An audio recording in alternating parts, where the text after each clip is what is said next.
Hi hello welcome to Filmilooks. నేను మీ Chandu. So మొత్తం మీద 2024 రిజల్ట్ డే అయితే వచ్చేసింది. మీ అందరికీ తెలిసిపోయి ఉంటుంది ఈ పార్టీకి కూటమితే గెలుపని చెప్పేసి. అండ్ ఎలక్షన్ రిజల్ట్ తర్వాత అండ్ ఎక్స్క్లూజివ్గా ఫిల్మిలుక్స్లో అండ్ నాతో మురళీమోహన్ గారు ఉన్నారు. ఆయనతో మాట్లాడదాం. ఈ గెలుపుని ఆయన ఎలా తీసుకుంటున్నారు ఏంటి అనేది ఆయన మాటల్లోనే అడిగి తెలుసుకుందాం. సార్ మురళీమోహన్ గారు నమస్తే. నమస్కారం. ఎలా ఉన్నారు సార్? బాగున్నానండి. చాలా హ్యాపీగా ఉన్నట్టున్నారు సార్. డెఫినెట్లీ. ఇంత ఆనందమైన రోజుని ఈ మధ్యకాలంలో చూడలేదు. చాలా ఆనందం. తెలుగుదేశం పార్టీ పెట్టింది కాడించి ఇంత అద్భుతమైన విజయం ఇంతవరకు రాలా మాకు. ఈవెన్ ఎన్టీ రామారావు ఉన్నప్పుడు కూడా చాలా అద్భుతమైన సెన్సేషనల్ విజయాలు వచ్చినాయి, కానీ ఇంత పెద్ద విజయం అనేది ఎక్కడ రాలే. ఈసారి ఆ విజయం రావటం, దానికి ముఖ్యంగా పవన్ కళ్యాణ్ గారి సహకారంతో ఇటు తెలుగుదేశం, జనసేన అంటే బీజేపీ 3 పార్టీలు కూటమిని ఏర్పాటు చేసింది పవన్ కళ్యాణ్ గారే. ఈ 3 పార్టీలు కలిసి చేసిన దాన్ని అద్భుతమైనటువంటి చారిత్రాత్మకమైనటువంటి విజయం మనకు వచ్చింది. ఇంత మంచి విజయం ఇచ్చినటువంటి ప్రజలందరికీ కూడా శుభాకాంక్షలు తెలియజేయాలి, థ్యాంక్స్ చెప్పాలి. అంటే ఈసారి కులం, మతం, పార్టీ అనే భేదం లేకుండా అందరూ వేశారు. అందరూ వేయబట్టి ఇంత అద్భుతమైన విజయం వచ్చేది, కానీ మామూలుగా ఏదో ఒక వర్గం వాళ్ళు, ఒక పార్టీ వాళ్ళు వేస్తే ఇంత విజయం రాదు. సైలెంట్ వేవ్ అంటారే, ఆ సైలెంట్ వేవ్ లాగా వచ్చింది. చాలామంది ఓటు వేసి కూడా బయటకు వచ్చాక ఎవరికి ఓటు వేశారంటే ఎందుకు వచ్చారు కూడా వీళ్ళతో అని చెప్పి, మేము తెలుగుదేశం వేసాం, కూటమికి వేసామని చెప్పకుండా మీకే వేసామండి అని చెప్పారు వాళ్ళందరికీ. ఎందుకంటే రేపు పొద్దున్న ఎటు వస్తుందో తెలియదు, ఏం చేస్తారో తెలియదు అని. నిజంగా చారిత్రాత్మకం అనమాట. ఇవాళ భారతదేశంలో ఎన్ని స్టేట్లలో జరిగినాయి అవన్నీ ఒక ఎత్తు అయితే ఆంధ్రప్రదేశ్లో జరిగింది ఒక ఎత్తు. పార్లమెంట్ సీట్లు కానీ అలాగే అసెంబ్లీ సీట్లు కానీ ఎక్సలెంట్గా అయింది. వీటన్నిటితో చిన్న ముఖ్యంగా చంద్రబాబు నాయుడు గారు, జగన్మోహన్ రెడ్డి గారికి చాలా థ్యాంక్స్ చెప్పాలి.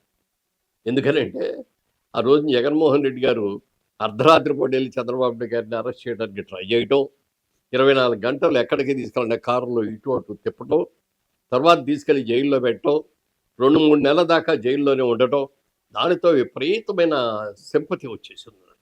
ఈ వయసులో, ఇంత వయసులో ఆయన్ని ఇన్ని ఇబ్బందులు పెడతారా అన్నది, అది చాలా పనిచేసింది. అలాగే కొంతమంది ఎమ్మెల్యేల నోటి దురుసుతోటి చండాలమైన మాటలు మాట్లాడారు. వాళ్ళ పేర్లు తలపడం నాకు ఇష్టం లేదు, కానీ అలాంటి వాళ్ళు చేసినవన్నీ కూడా వాళ్ళు తీసుకున్న గోతులు వాళ్ళే పడ్డారు. వాళ్ళు ఒక్కడికి కూడా డిపాజిట్లు కూడా గల్లంతైపోయి ఓడిపోయారంటే మినిస్టర్లు అందరూ ఓడిపోయారు. ఒక జగన్మోహన్ రెడ్డి గారు తప్పితే మిగిలిన వాళ్ళందరూ ఓడిపోయారు. ఇవన్నీ కూడా వాళ్ళు చేతులారా భస్మారహస్రం వస్తామంటే వాళ్ళ నెత్తి మీద వాళ్ళు చేసుకోబట్టే ఇంత విజయం వచ్చింది. సార్ మురళీమోహన్ గారు, మీరు ముందే ఎక్స్పెక్ట్ చేశారు? అంటే చాలా మంది కూడా ఓకే కూటమి గెలుస్తుంది అనుకున్నారు, కానీ మరీ ఇన్ని సీట్లు వస్తాయి, మరి వైసీపీకి ఒక సింగిల్ డిపాజిట్ కూడా అంటే కొన్ని గంటల వరకు కూడా సిచ్యువేషన్ అలాగే ఉంది. బట్ ఇప్పుడు ఓకే పర్లేదు, ఇంత ఎక్స్పెక్ట్ చేశారు సార్ మీరు? అంటే వైసీపీకి మరీ తక్కువ సీట్లు వస్తాయని, పోటాపోటీగా ఉంటుంది అనుకున్నారు మీరు? అంటే గ్యారంటీగా మంచి విజయం వస్తుందని అనుకున్నాం, కానీ ఎంత విజయం వస్తుందన్నది అసెస్ చేయలేకపోయాం. ఎందుకంటే వాళ్ళు ఏం చేస్తారో తెలియదు, ఏమి పన్నాగాలు పన్నారో తెలియదు. మాట్లాడితే వైనాట్ 175 అనేవాడు జగన్మోహన్ రెడ్డి గారు. ఏమిటి వీళ్ళకి ఎంత ధైర్యం ఏంటి? మొన్న కూడా వైజాగ్లో 9వ తారీఖున ప్రమాణ స్వీకారం అని, హోటల్స్ అన్ని బుక్ చేసామని, ఫ్లైట్ టికెట్లన్నీ బుక్ చేసామని, ఆ రోజున ఏమేమిటో పొద్దున్న బ్రేక్ఫాస్ట్ ఏమిటి, మధ్యాహ్నం లంచ్ ఏంటి, ఈవినింగ్ టిఫిన్స్ ఏమిటి, అవన్నీ కూడా వేసేసి సోషల్ మీడియాలో పంపించారంటే ఏంటి వీళ్ళ కాన్ఫిడెన్సు? ఒకవేళ మనమే మిస్ అవుతున్నామేమో, వాళ్ళే కరెక్టేమో అని అనుకున్న సందర్భాలు ఉన్నాయి. కొంతమంది మిత్రులు నాకు తెలిసిన వాళ్ళు, మా వాళ్ళు వచ్చి కూడా చెప్పారు, ఏమండి మనం అనుకుంటున్నట్టు కరెక్ట్ కాదండి, వాళ్ళు చాలా ఇదిలో ఉన్నారు, డెఫినెట్గా నెక్ టు నెక్ ఉంటుందండి అని చెప్తే కూడా ఏదో లోపల ఒక కాన్ఫిడెన్స్, డెఫినెట్గా ఈసారి మంచి విజయం వస్తుంది అంటే కాన్ఫిడెన్స్. కానీ ఇంత మెజారిటీ వస్తుందని మాత్రం అనుకోలే. మేము అనుకోవడం మ్యాక్సిమం వస్తే 125, 130 ఆ రేంజ్లో వస్తాయి. పార్లమెంట్ సీట్ మాత్రం మంచి క్యాండిడేట్లు పడ్డారు కాబట్టి ఒక 20 పార్లమెంట్ సీట్లు వస్తాయని అనుకున్నాం. 20 అల్లా 21 వచ్చింది. అలాగే 120, 130 అనుకున్నదల్లా 164, 160కి వెళ్ళిపోయింది. అండ్ సార్ పవన్ కళ్యాణ్ గారి గురించి చెప్తే, అంటే 2019 ఎలక్షన్స్లో ఆయన పోటీ చేసిన 2 స్థానాల్లో కూడా ఓడిపోవడం జరిగింది. అంటే ఈసారి జనసేన స్థానాలు ఏమైతే ఉన్నాయో 22కి 21 క్లీన్ స్వీప్, అంటే 100% స్ట్రైక్ రేట్తో ఆయన అవుతాం. సో దీన్ని మీరు ఎలా చూస్తారు? రాబోయే రోజుల్లో జనసేన, పవన్ కళ్యాణ్ గారు అండ్ తెలుగు రాష్ట్రంలో ఎలాంటి ప్రభావం చూపించబోతున్నారు అనుకుంటారు? డెఫినెట్గా మూడు పార్టీల వాళ్ళు కలిసే ఉంటారు. ఎందుకంటే ఒకళ్ళకొకళ్ళు ముఖ్యంగా పవన్ కళ్యాణ్ గారు అనుకున్నది ఏంటంటే, ప్రభుత్వానికి వ్యతిరేకంగా ఉన్న ఓటు ఏ విధంగా చీలకూడదు. చీలకుండా మనం గెలవాలి అంటే ముగ్గురం కూటమిగా ఉంటేనే మనం గెలుస్తామని చెప్పి ఒక మంచి ఆలోచన తీసుకొని, చంద్రబాబు నాయుడు గారు జైల్లో ఉండగానే ఆయన అనౌన్స్ చేసేసి, ఆయనకి ఎదురెళ్ళి మనం కలిసి చేస్తాం పోటీ అని చెప్పడం ఒక ఎత్తు మంచిదైంది. అలాగే బీజేపీని కలుపుకోవడం మూలంగా చాలామంది మనకు కొన్ని ఓట్లు నష్టం వస్తాయండి, ముస్లిమ్స్ ఓట్లు వేయరండి, ఇంకోళ్ళు ఎవరు క్రిస్టియన్స్ ఓటు వేయరండి, ఇవన్నీ కూడా చెప్పారు.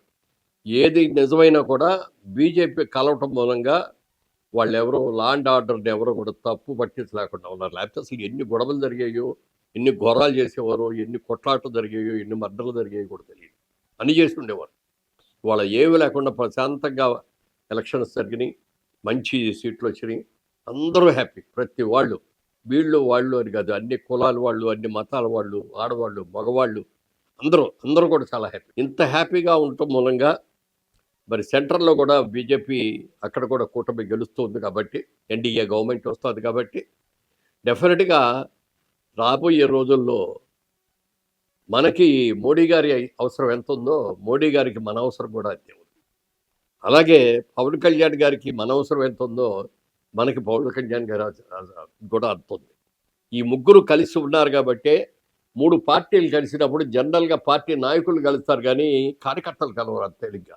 కానీ ఈసారి స్పెషల్ ఏంటంటే మూడు పార్టీల్లో ఉన్న ముగ్గురు కార్యకర్తలు కూడా ఒకే మాట మీద నిలబడాలి, ఏమైనా సరే మనం గెలిపించాలని డే అండ్ నైట్ కష్టపడ్డారు. అందరూ చేసినటువంటి కష్టం మూలంగా కానీ ప్రజలందరూ కూడా ఆశీర్వదించేవాళ్ళు.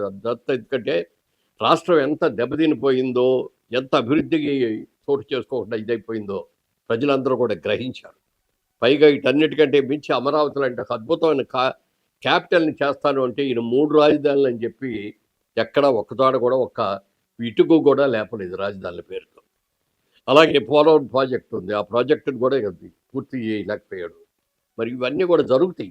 ఇప్పుడు కొత్త ఇండస్ట్రీస్ వస్తాయి, కొత్త ఇన్స్టిట్యూషన్స్ వస్తాయి, కొత్త ఉద్యోగాలు వస్తాయి, ఇవన్నీ కూడా వస్తాయి. కాబట్టి ఇవన్నీ కూడా రావాలి అంటే మళ్ళీ చంద్రబాబు నాయుడు గారు రావాలి, ఈ కూటమి రావాలి అని అందరూ కూడా నమ్మారు.